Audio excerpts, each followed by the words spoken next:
Greetings friends, Steven here, and welcome to Gamer Hall episode 28 now. This is my very own YouTube video games and more pickup series. Today's backdrop item, although I didn't buy the game, I actually got these for free. It is the Nintendo 3DS Mario & Luigi Dream Team. It's the decals for your 3DS in both Luigi and Mario face. So you get your 3DS and you stick it like this, I guess. Yeah, I don't know really why you'd want that on your 3DS, but whatever. I actually got two of them because I guess I just got way too many from the store and they were giving them away, so yeah, sure, why not? So, actually I have a whole bunch of retro games to get through, so let's get right to it. I'll move this over here, this over here. Look, green light, yeah.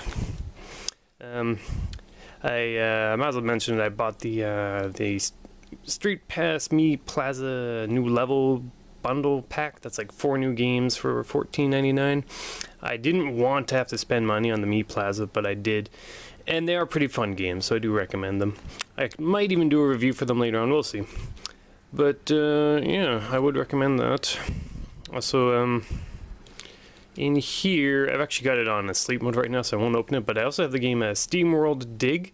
That's a very fun game. I will be doing a review on that very soon once I'm just a bit further into the game, but I would recommend SteamWorld Dig if you're looking for a new 3DS eShop game to download. So, I also got Mega Man 6 on there. That's it's okay. It's not the best Mega Man, but you know, it's not bad. Let's start off with another arguably a questionable purchase, but it is complete in box. It is Super Black Bass Pro Fishing Game. This is of course for the Super Nintendo by Hot Bee. I think I spent maybe $10 or something for this, maybe less. Once again, very much an impulse purchase. But like I said, it's all in there. Even had the plastic thingy there, but I removed that and put it on a different game. So yeah, it's got like everything here. Nintendo Power pamphlet thing, sorted stuffs, booklet full of neat fishing art. I like these pictures, these are pretty cool. Assorted fish and lures. The book, actually, the screw or the staples are actually coming out of a few pages, so it's sort of falling apart. But generally it's in pretty good shape. And I was looking this game up here on YouTube, and there's this one video that one guy did. It's got like almost 3,000 views or something like that. And the guy really seemed to like the game, so I was like, yeah, sure, whatever. Super Black Bass. Let's add it to the collection.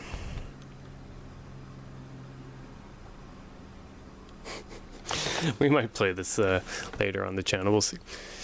Next up, we've got 4 games from Home Tech.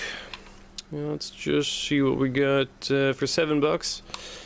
No, wait, actually, this is old. Why is this here? That doesn't count. 3 games. I did play this though. I mentioned this on an earlier episode, but yeah, the Super Nintendo version is better. But it's a neat idea, at least for a game. It's basically like Mortal Kombat, but with dinosaurs. But we've talked about that before. I will start off now with Pirates of Darkwater by Sunsoft. We all love Sunsoft. It's not the best game. I did play some of it. It's not the same game as the Super Nintendo version, which I believe is like a Final Fight style game.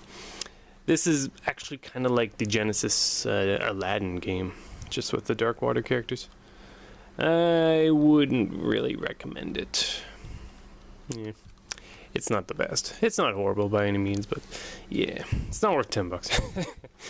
And next up, I haven't even started this yet, but I guess it was an impulse purchase again. It is the Instruments of Chaos, Young Indiana Jones. This actually got for a trade. This and the next game. Haven't played it yet. Pretty common game actually, I was noticing around town. I don't know what to expect.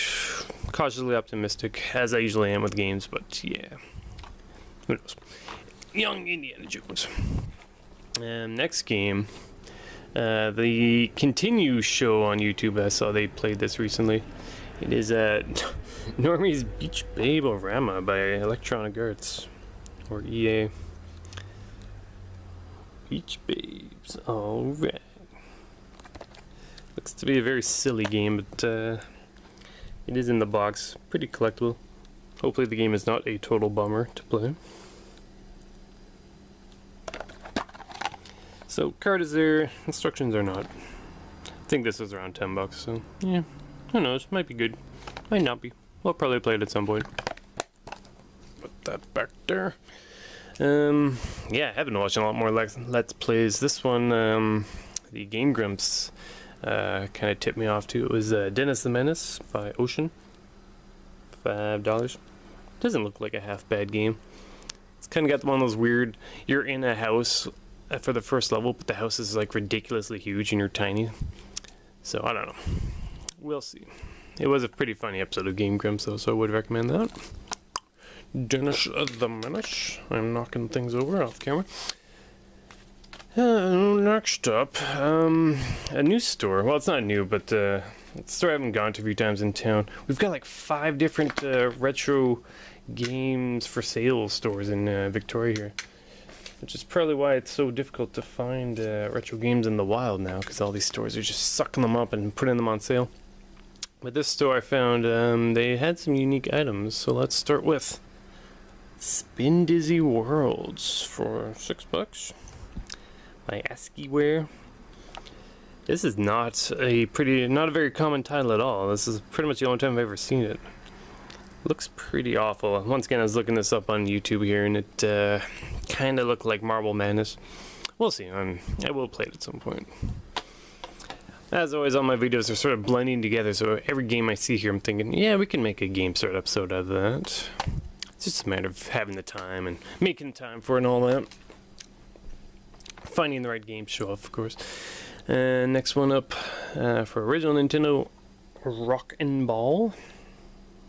I do like this box art by Nitvik. That is $4. I think this is a pinball style game. In pretty good shape. Next up, like this too, like all these games I'm about to show are pretty uncommon. Well, actually that's not true. This one is though. It's a Xanac by FCI for the NES. I don't recall ever seen this anywhere before until now. It is of course a shmup game. I think it's a vertical shmup. Looks pretty cool. Looks like I got some crap to remove off the back, but that shouldn't be too bad. $10 for a shoot 'em up game I don't think I've ever seen. Probably worth it. Probably. Now, I went back to that store later, actually it was yesterday I think, and they had some other games that I decided to pick up. And this next one, we're definitely going to make a video out of. It is Beethoven, the Ultimate Canine Caper. This game is hilarious. Just the music alone is easily worth $3. So, look forward to that. I think we'll make a pretty fun video out of this one. And for $6, another side-scrolling mascot game from the 16-bit era. It is Pink Goes to Hollywood by Tech Magic. I started just this game really quickly. It's kind of funny to see them running around MGM Studios. And you get shrunk, and suddenly, once again, not unlike Dennis the Menace, you're small in a huge house. It seems to be a recurring theme in these 16-bit games. Now, these games, I could have sworn I already owned Tiny Toon Adventures, but apparently I don't, so I obviously do now. $10, Tiny Toon Adventures. Pretty fun game, early Konami, can't go wrong. In pretty good shape. $10, that's probably a pretty good price for this game. It's fairly popular. Next game, though, is a bit more rare. It's Tiny Toon Adventures 2, Trouble in Wacky Land. Once again, $10. That's a pretty good deal. This is a harder game to find. Once again, by Konami. Very much like the first game, but they're both good games. I would recommend them. Next up, another fairly unique, uncommon game. I don't know if I've seen this before either. It is Fist of the North Star by Taxan. Bit more expensive this time. It's $14. I was playing the game though. It's actually a lot of fun. It's silly. It's like a silly side-scrolling beat-em-up game, but it's pretty funny because everyone explodes when you punch or kick them, much like in the anime. Next up, Rolling Thunder by Tengen. I know a lot of people actually been hearing a lot of love for Rolling Thunder these days. I know Max Impact 24's channel, they certainly love their Rolling Thunder, and I've been hearing people on Twitter discuss this game every now and then. And I don't have too many Tengen games, so this was $5, pretty good price, pretty fun game. I'd recommend that. And we're almost done, actually. There's a very important game that just came out today, so let's take a look at. Oh god. Oh, there's Infinity. Let's move the camera back here. Oh, yeah. This is, of course, the starter pack for the PS3. I'll be doing a separate video for this pretty soon, probably an unboxing or something. But for right now, get your Jack Sparrow, your monster guy, and your incredible guy. I don't even care about those two. I wasn't a big fan of the monsters or I haven't even seen the Incredibles movie. I've heard nothing but good things, but whatever. We'll get around to it. $74.99, kind of expensive. Hopefully you won't need to buy Disney Infinity 2 in a year from now, though. Let's just take a look at the back. You know the drill. It's just like Skylanders. Let's put that over here. And since I pre-ordered that at EB Games, I got a free figure, and I picked Francesco? Seemed like a pretty cool figure.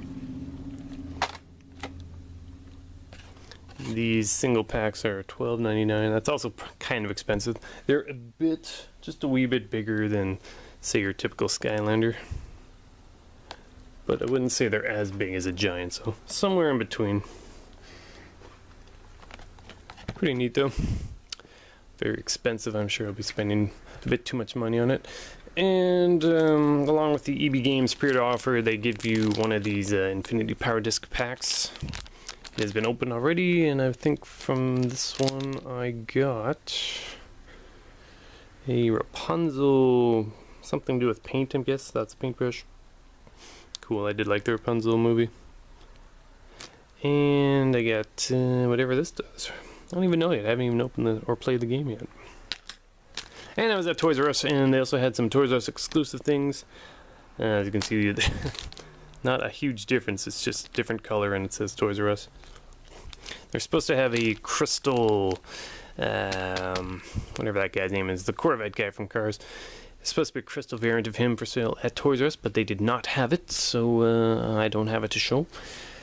But I did get one of these, and from it I got whatever this does. You can see the picture kind of changes. And Alice in Wonderland, another one of these paint things. So that's cool. I was pretty hyped to get both of these because I do like both of these movies. And yeah, I guess that about does it. So, mostly retro gaming this time, which is some interesting finds to say the least. So, once again, thanks for watching, and feel free to like, subscribe, share my channel to your friends, and by all means check out our Game Start series and our Cat Max video podcast, which is a lot of fun to do. We get pretty off topic, but that's half the fun, I think. So, thanks again for watching. Have a good one.